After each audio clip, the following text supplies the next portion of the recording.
All right, good morning. Today we are doing applications of exponential and logarithmic functions and kind of how we can apply those to a few different situations. We're jumping back into compound interest, and we talked about this formula right there where n is the number of times being compounded, t is the amount of years, r is the interest rate written as a decimal, and we were able to put that in the formula and calculate a possible total after a certain number of time has passed and all those things to get in a dollar amount.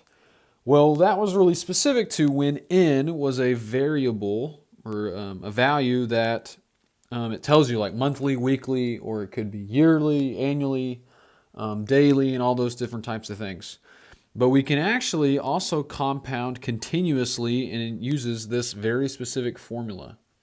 Okay, so I call this the PERT formula. So where E is the number that we talked about yesterday in class, it's about 2.7, but it's raised to the RT times P principal. So if we use these two different formulas, we can calculate and find two different numbers. And so we're going to get that.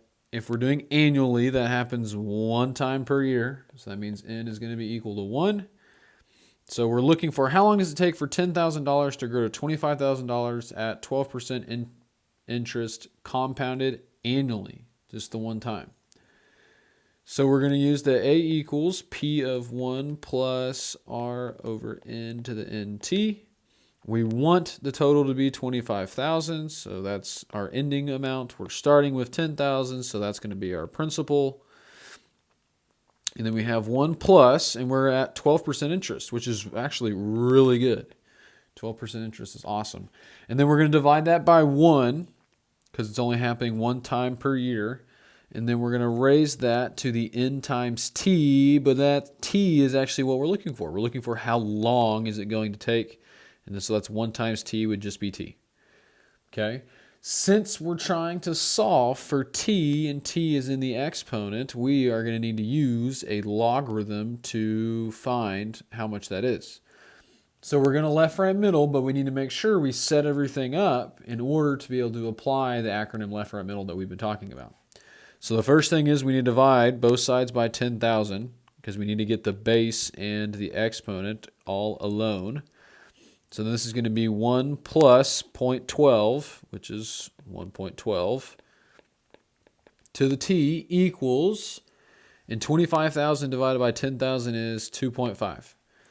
And so we've simplified that down, and now we can do left, right, middle to solve for t. So if we have the number on the left is would be log of, well, actually, this is a different situation than I'm even thinking it is. This is a situation we talked about yesterday in class where we need to take natural log of both sides because these numbers are so different. We can't do change of base formula and get them to be the same. We're going to need to do natural log of 1.12 t equals the natural log of 2.5. And so then we can get t all alone. First we need to put it in the front. Then we can divide by the natural log of 1.12 on both sides. Natural log of 1.12 on both sides. So that means t is equal to the natural log of 2.5 over the natural log of 1.2.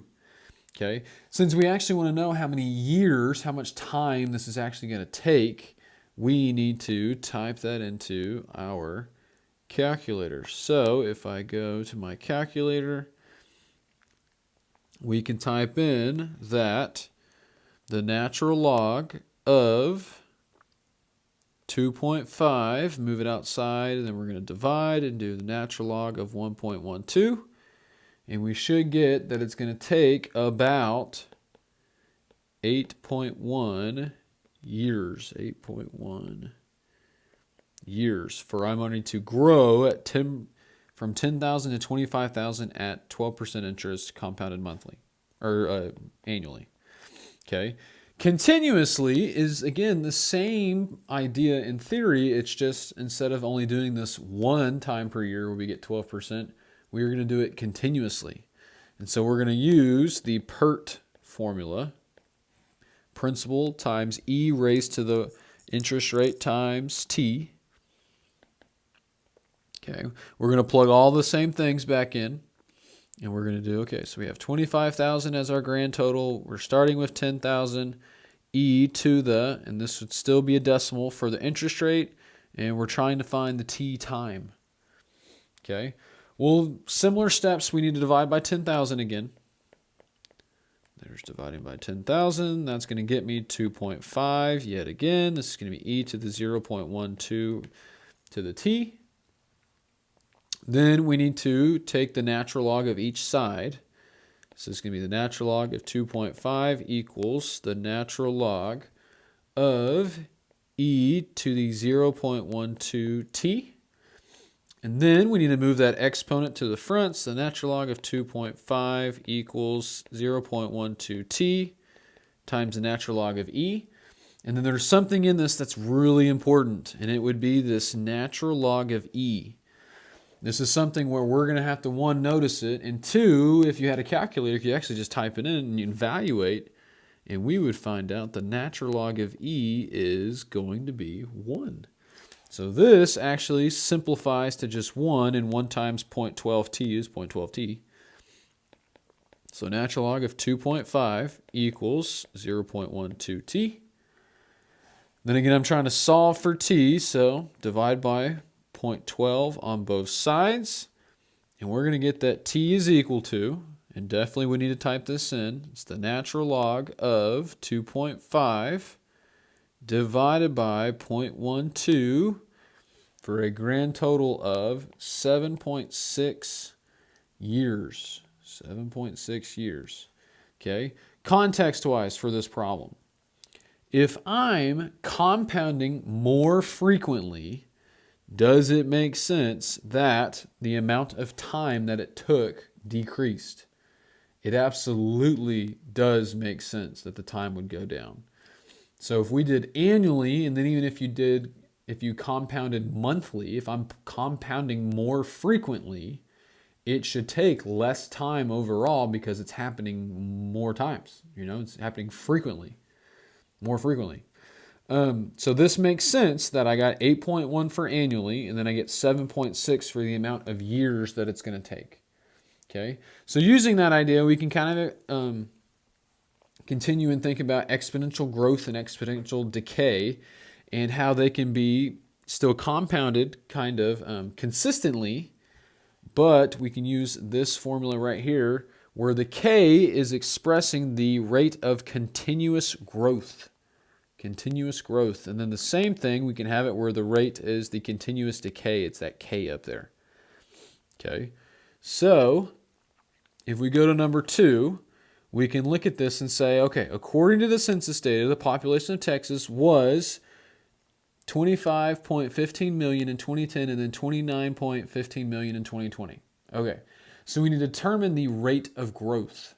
So this is something where it's not like the interest rate of Texas, the number of people, the rate at which it's increasing, is only compounding one time per year.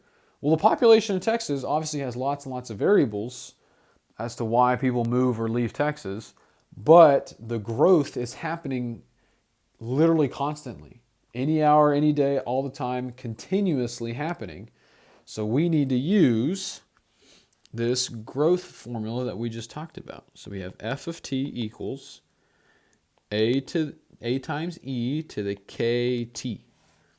Okay, a is going to be our starting amount, so it's like our principal, same kind of idea.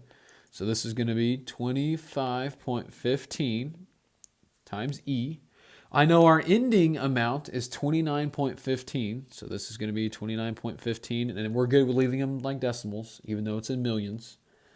If we keep the millions the same, it'll be fine. Okay, and then I know in the amount of time from 2010 to 2020 was a length of 10 years, so this t is going to be 10, and I'm trying to determine the rate, so I don't know what the k is. So in this exponent, we're going to have 10k. And then I just need to do logarithm rules like we've been doing in order to get that k in my exponent all alone. So we're going to divide by 25.15 on both sides. 25.15, so that's 29.15 divided by 25.15. Okay, and we get that kind of crazy decimal. Don't forget that when you write things on paper, I'm fine with you rounding, but in your calculator, we need to keep that big long decimal as it's written. So when I do this, those go away. We're going to have e to the 10k equals, and it's going to be on paper 1.15, and I may even go just 90. Okay, so now we're going to take the natural log of both sides, each side. So we're going to throw in the natural log. So this would be ln and ln. And so we can move that 10k up to the front. 10k natural log of e comes down equals the natural log of 1.1590. Then we talked on the last problem about how the natural log of e is the same thing as 1. So then this is 10k equals the natural log of 1.1590. And so going back to my calculator, I need to know how much the natural log of 1.1590 is. So I'm going to do natural log and do second answer and copy and paste that decimal down so I can keep using it. And that'll get me 0.1479 blah, blah, blah, blah. So 10k equals, and again on paper, I'm fine with you rounding or abbreviating your decimal. Obviously, we need to divide by 10 on both sides. So now k is equal to, I'm going to take this decimal, divide it by 10, and we get that k is 0.01475. Okay, but that rate in the formula is written as a decimal, but my final answer needs to be written as a percentage. So if I move this twice and then round, this rate, the growth rate, is going to be 1.5%. 1.5%. Okay. So using all of that, we can go on to part B and say if the population keeps increasing at the same rate, when will Texas population reach 35 million? So now I'm thinking, okay, we're still growing. I now know the rate, so I'm actually going to use this same formula, f of t equals a to the ekt. So if I'm starting at 25.15 million people in 2010, and then I know that E, since I'm continuously growing, then our rate is going to be 0.015, always as a decimal. And I don't know how long it's going to take for us to get to the 35 million that we want. And so now I can kind of repeat that whole process I just did and solve for t in the exponent. So 25.15 divided by, or we're going to divide by that number on both sides. So that one goes away. E to the 0.015t. 35 divided by 25.15. Crazy decimal, but I'm just going to put 1.3916. Okay. And so again, if we go back and we actually can apply left, right, middle for this, I need to reorganize my structure. The equal sign needs to be over on that side. And so we're going to have, the left would be the natural log, where e is my base, of the right, which is the 1.3916, equals the exponent, which is 0.015t. Okay, so using the decimal in the calculator that I've kept, I'm going to do the natural log of second answer, get my answer, and then I need to divide by 0.015, and we get that it should take about 22 years, which would put us at 2032 for our final answer.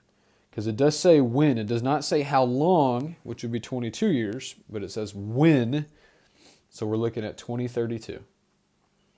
Okay, so keep staying with the same idea. We're going to look at if California's population in 2020 was 39.54 million people, increasing at a rate of 0.4%, we're just going to write the equation for California's population.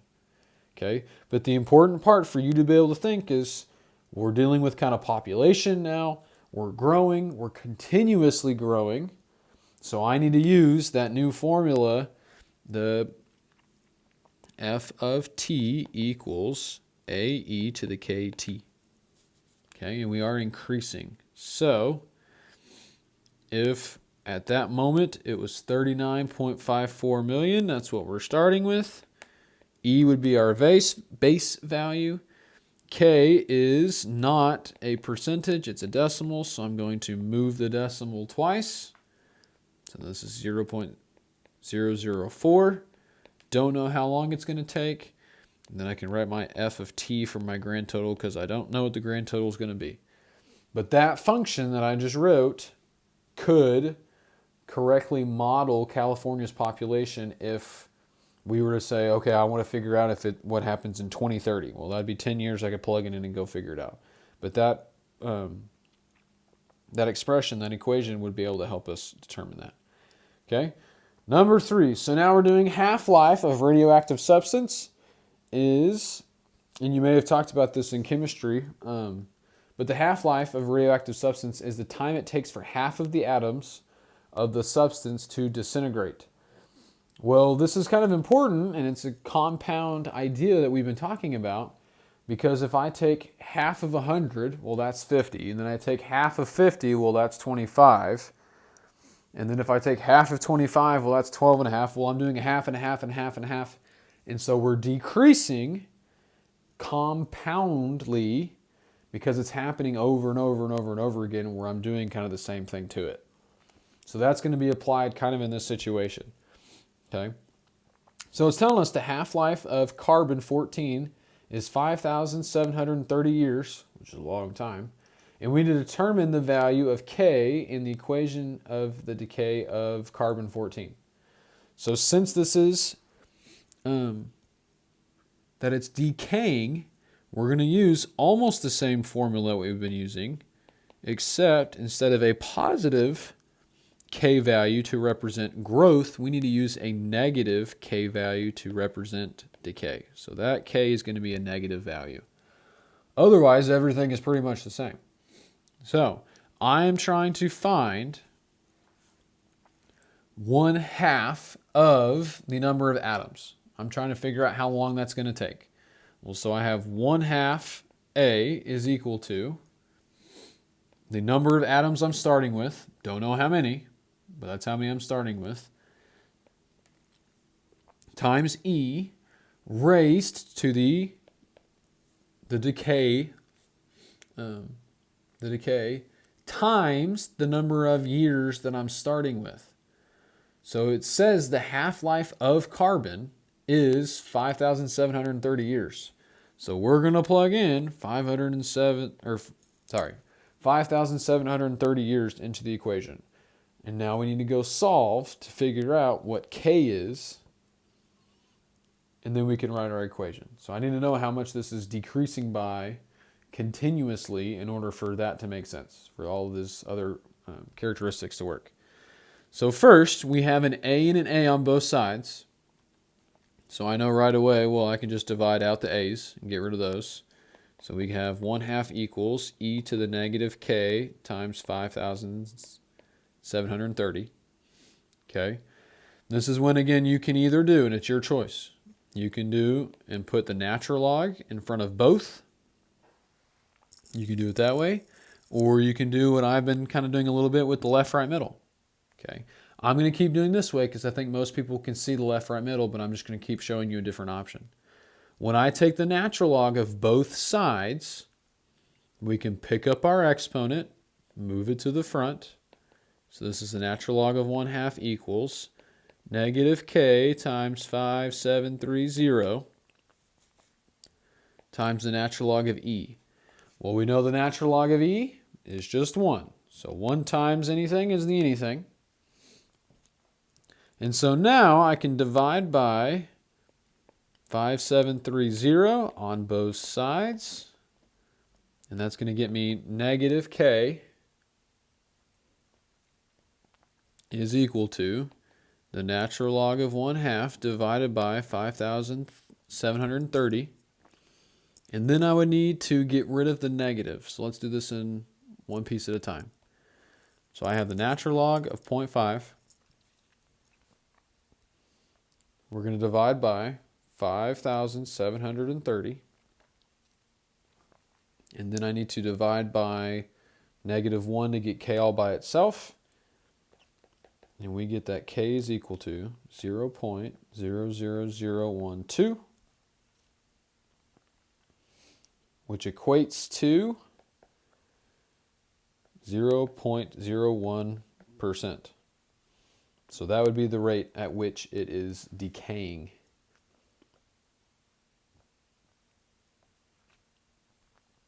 Okay, last part. A paleontologist examines the bones of prehistoric animals and estimates that they contain 2% as much carbon-14 as they would have when the animal was alive.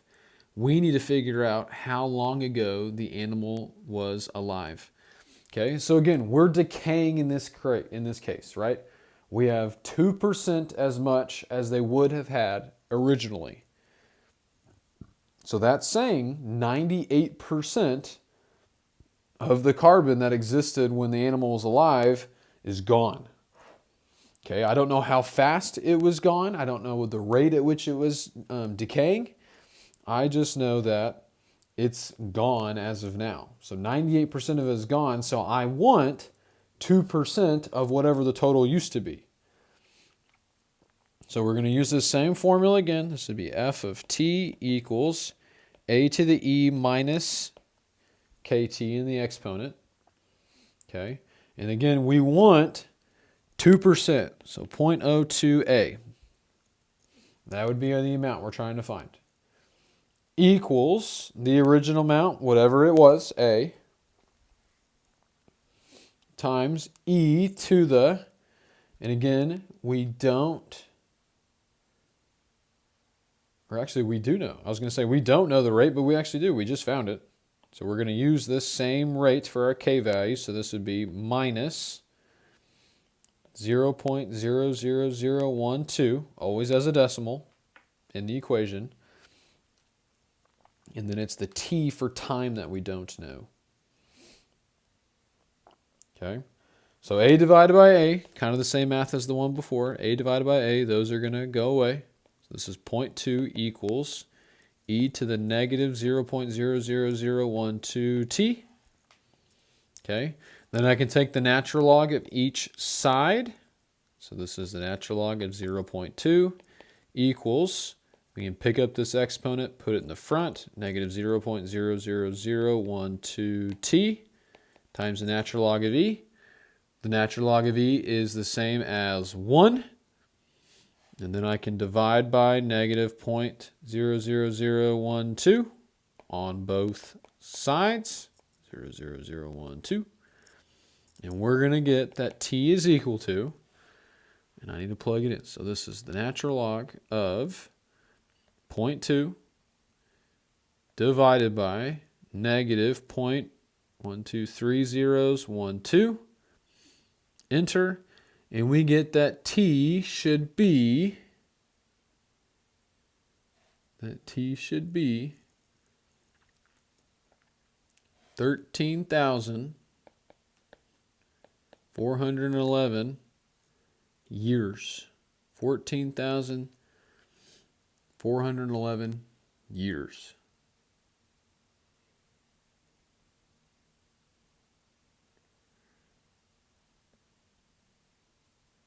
Oh man. I'm really sorry to do this. All of our process was right, but I just noticed and realized that I actually put my decimal wrong way up here. Sorry, my bad. Just listen real fast. It's an easy fix, easy fix. if it says that I want to contain 2% of the original total, when you take 2% and you write it as a decimal, we need to move the decimal twice. So that's 0.02 as a decimal, 0.02. So over here, I left out a 0, 0 or a 0. That needs to be a 0. Okay. Math-wise, the whole process was the same, but I actually need to retype this in. So we're going to clear it out, and then we're going to get it's not 13,000. Sorry about that. Not 13,000. But very easy fix. We're going to rewrite it or retype it in. So natural log of 0.02, enter, divided by negative 0.00012, enter, and there we go. That's the t value we're looking for. 32,000 years, well, 32,600 years, which, I don't know about you, it's a little bit before my time. It's going to be a little bit past my time. Either way. Okay? So, be very mindful of the different types of questions it's asking, whether or not the context of the situation makes sense, whether or not it's compounding continuously or monthly or annually or weekly. All that kind of stuff is really important because it tells you the different kind of equation that you need to use. Okay? So, this is it for exponential and logarithmic applications and their functions. Again, we went over some compound interest stuff and the difference between annually and continuously. And we have exponential growth and decay and how that, if that happens continuously, we continuously grow or we continuously decay, on how our formula can be affected by that. All right? Let me know if you have any questions, but that is all I've got for you.